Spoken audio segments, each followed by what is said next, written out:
For most of history, gold sits at the top of the economic food chain, a metal so universally desired that entire civilizations bent their politics, their conquests, and their trade around it.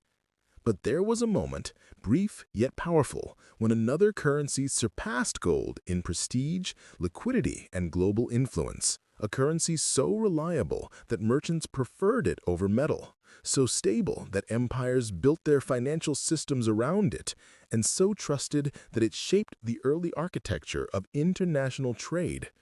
That currency was the Venetian ducat. The rise of the ducat wasn't an accident. It came from a perfect storm of economics, politics, and reputation, forces that modern billionaires and central bankers still try to replicate. In the 1200s, Venice wasn't just a city, it was the trading server of the medieval world, linking Europe to the Middle East, North Africa, and the Byzantine Empire. While other nations fought wars, Venice negotiated contracts. While kings collected taxes, Venice collected interest.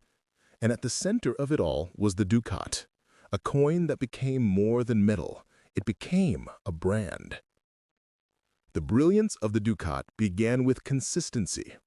Every coin was minted with exactly the same weight and purity, 3.5 grams of fine gold, almost 99.5% pure. In a world where kings repeatedly debased their coinage to pay for wars, the ducat refused to change. That reliability wasn't just good economics, it was a psychological weapon. Merchants trusted the ducat more than the currencies of entire kingdoms, because Venice didn't inflate its money supply for political convenience. The ducat became a promise. No tricks, no surprises, no hidden tax on your wealth. But stability alone doesn't outrank gold. What made the ducat even more dominant was networked trust. As Venetian merchants traveled across the Mediterranean, from Alexandria to Constantinople to the markets of Damascus, the ducat traveled with them. It became the preferred currency not because Venice forced anyone to accept it, but because it was simply the safest financial choice. Gold was valuable, the ducat was usable, and usability wins. Even rival empires accepted ducats in official transactions. The Ottomans collected taxes in them, the Byzantine elite saved their wealth in them, and European banks wrote long-distance contracts denominated in ducats because no other currency offered that level of reliability. When English kings needed loans, they didn't ask for English gold coins, they asked for ducats. In modern economic terms, the ducat achieved something rare. It became a supranational reserve currency, the medieval version of the US dollar. It lubricated trade, lowered transaction risk, and created financial stability in an age defined by chaos. By the 1400s, over 500 different states were minting imitations of the ducat, not counterfeits, but official copies. They didn't want their own currencies, they wanted the trust that came with Venice's name. This is when the ducat quietly surpassed gold, because merchants didn't value the metal inside the coin, they valued the reputation behind it. And reputation in economics can be more powerful than raw resources. The ducat wasn't just an economic success, it was a geopolitical strategy. Venice didn't have a massive army, it didn't conquer vast territories. Instead, it weaponized trust. When your currency becomes the standard, you don't need to control land, you control incentives. Every ducat in circulation strengthened Venice's financial gravity. Every merchant who used it became part of Venice's economic network.